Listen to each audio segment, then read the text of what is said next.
What I'm going to show you now is how we can create a simple cutout character, actually physically using paper, which we can then photograph and remove the background from in Photoshop to then import into Animate.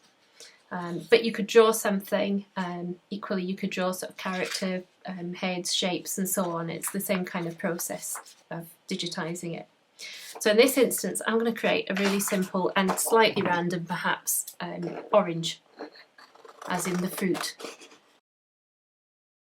There I have my basic character shape.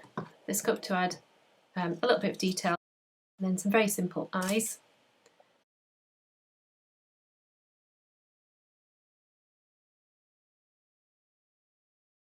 So it could be cut out, it could be drawn. So get your basic character shape, body, whatever it's going to be, and then we want to start looking at the physimes that we need.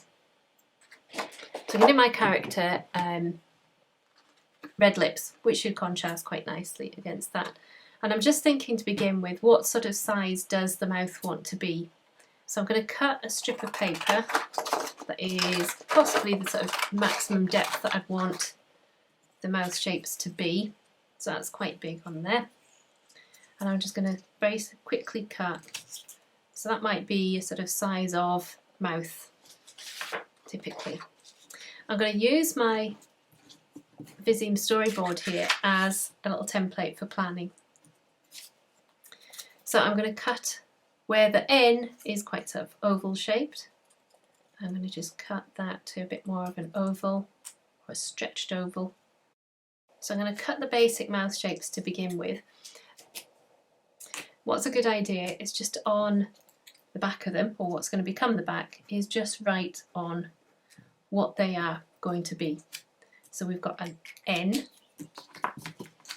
Now, what I'm going to do is, if I want that to be about the same size, the same length, I'm going to place that on there and just cut it to the same length. So he has a different mouth shape already. So that's an F and V. So I know what they are. And so th. And while you're doing it, sort of, people might think you're strange, but while you're doing it, just keep making the mouth shapes and think about what your mouth is doing. I've got an S here, which wants to be really quite wide again. So it wants to be full width. So just going to cut a strip, but this time make it a lot less deep.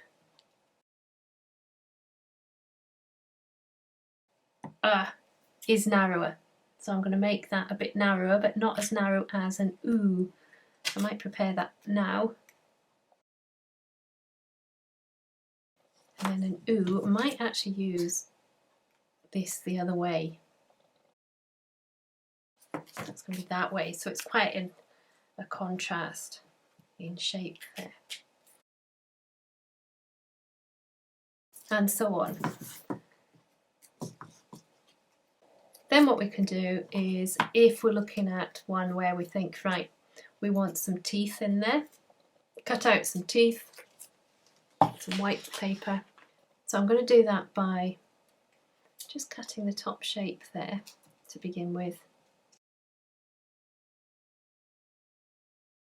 Another way you can do this is you can then, if you want to make the sort of mouth dark inside, but we're going to leave a bit of tongue there, is just draw in. So we see a sort of oo shape. So we could do something like that. Then that's going to fit onto the orange there.